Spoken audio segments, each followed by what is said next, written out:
नमस्कार, आप देख रहे हैं कलम न्यूज। कोरोना महामारी के खिलाफ लड़ाई में और ज़रूरतमंद तक राहत पहुंचाने के संबंध में और कोरोना रोग की किस प्रकार हिदायतों का पालन हनुमानगढ़ जिले में हो रहा है, इसको लेकर बीजेपी के सांसद निहाल चंद और विधायक बीजेपी के और पूर्व मंत्री डॉक्टर राम प्रताप के नेतृत्व में जिला कलेक्टर के साथ एक बैठक का आयोजन किया गया है और जिले में स्वास्थ्य सेवाओं को किस प्रकार के हालात चल रहे हैं उसका भी जायजा लिया गया है। और जिला कलेक्टर से उन्होंने ऑक्सीजन की सप्लाई और जीवन रक्षक दवाइयों की उपलब्धता पर भी पूरा ध्यान देने का आग्रह उन्होंने कलेक्टर से किया। वहीं देश और प्रदेश व केंद्र सरकार के हर संभव मदद उपलब्ध कराने का भी उन्होंने भरोसा दिलाया है। आइए आपको सुनाते हैं कि इस मौके पर सांसद निहाल चंद के द्वारा क्या कहा गया है, सुनिए। आज भारतीय जनता पार्टी के जिला अध्यक्ष जी के नेतृत्व में हम सब लोग, हमारे विधायकगण, हम सब लोगों ने मिलके कलेक्टर साहब से मिलकर कोरोना की स्थिति को जाना है। ज़िले में किस तरीके से कोरोना के पेशेंट, उनको क्या क्या दुविधाएं हैं, उसके बारे में हमने जानकारी मांगी है। किस तरीके से मेडिसिन उनको मिल रही है, नहीं मिल रही है, राज्य सरकार की तरफ से क्या सहयोग हो रहा है या नहीं हो रहा है, उसके बारे में हमने जानकारी चाहिए। और मुख्य तौर पे कितने पेशेंट हैं और कितने पेशेंट गाँव में या शहर में हैं, उसके बारे में सारी जानकारी कलेक्टर साहब से हम सब लोगों ने बैठ के जानने की कोशिश की है। इसके अलावा भी हमारे यहाँ पे FCI का गेहूँ किस तरीके से तुल रहा है, उसमें किसानों को किस तरीके से उसको बारदाना मिल रहा है या नहीं मिल रहा है, या फिर क्लस्टर लॉस उसमें कितना है, उसकी वजह से कोई नुकसान तो नहीं हुआ है या किसानों को कोई नुकसान तो नहीं हो रहा है। इसके बारे में हमने एक शिष्टमंडल, हम लोगों सब लोग मिल के कलेक्टर साहब से इस बारे में हमने बात की है। ऑक्सीजन को लेकर क्या जानकारी दी गई? हमने कलेक्टर साहब से इस बारे में बात की। ऑक्सीजन, कलेक्टर साहब ने कहा है कहीं भी कोई भी ऑक्सीजन की दिक्कत नहीं है, फिर भी अगर कोई प्रॉब्लम होगी तो हम लोग ऑक्सीजन की व्यवस्था करेंगे।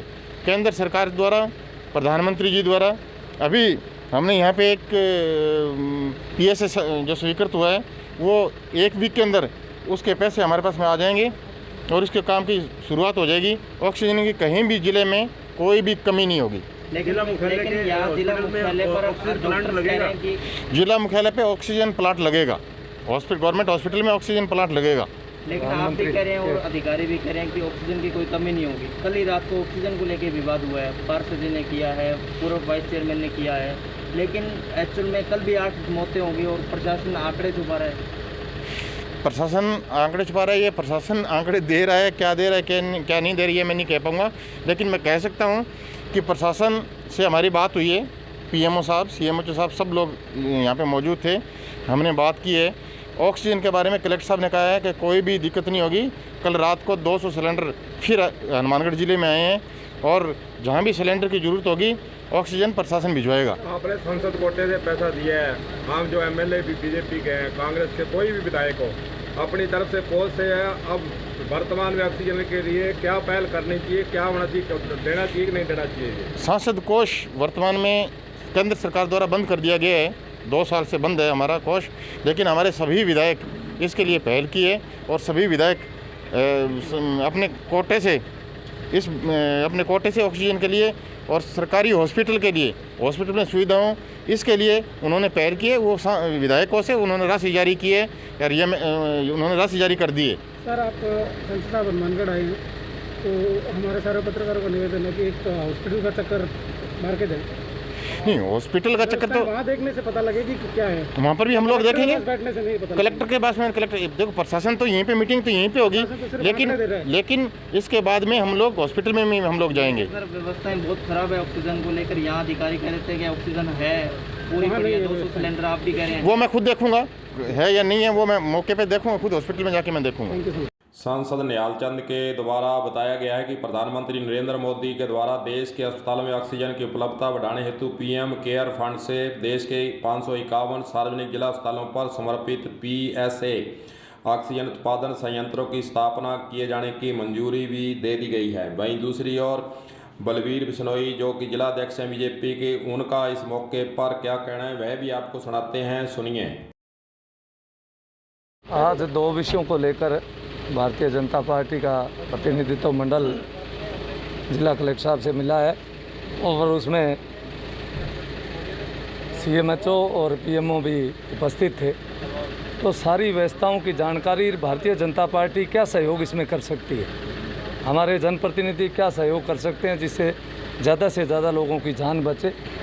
और हमने एक निवेदन और किया कि जो सैंपलिंग होने के बाद जिस व्यक्ति की कोरोना की सैंपलिंग होती है उसको निगरानी रखी जाए, वो कहीं जनता में नहीं घूमे। इसके लिए कलेक्टर साहब को कहा है कि कम से कम गांव में जो आपके पटवारी या ग्राम सेवक है उनको निर्देशित करके जिनका सैंपल हो गया कम से कम वो बाहर नहीं घूमे जब तक उनकी रिपोर्ट नहीं आए। और ऑक्सीजन और सब इन बातों पर चर्चा की है और जहाँ भी धन की ज़रूरत पड़ेगी, और इसमें जो प्रधानमंत्री जी ने एक अपने ऑक्सीजन का जो प्लांट मंजूर किया है उसके लिए मैं उनका आभार प्रकट करता हूं। और इसी के साथ साथ मैं भारतीय जनता पार्टी के प्रत्येक कार्यकर्ताओं का, क्योंकि इस पीएम केयर में पिछली बार बीजेपी के कार्यकर्ताओं ने 25 लाख रुपए पीएम केयर में अपने सामर्थ्य के अनुसार राशि भेंट की थी, आज वो जनता के सही काम आ रही है, तो ये अच्छी बात है।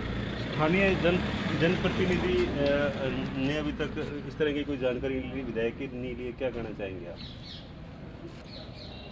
उनको लेनी चाहिए, आज जनता बहुत संकट में है, इसीलिए सब लोग आए हैं। कलेक्टर, पीएमओ, सीएमएचओ सबसे बात की है कि किसी भी तरह कोई जान माल का नुकसान नहीं हो।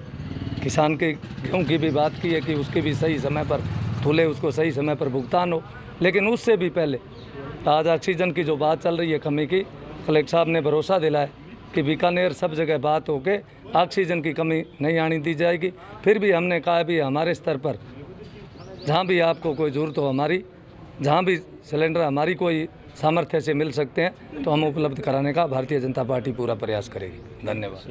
वहीं सांसद निहाल चंद के द्वारा इस मौके पर कहा गया है कि किसानों के द्वारा जो गेहूं की फसल सरकारी खरीद जो वर्तमान में चल रही है उसमें आ रही समस्याओं के बारे में भी वे केंद्रीय कृषि मंत्री से मिलकर इसका भी हल निकलवाएंगे और जो किसानों को समस्या आ रही है उसके बारे में केंद्रीय नेतृत्व को भी अवगत करवाकर समस्याओं को हल करने का प्रयास किया जाएगा।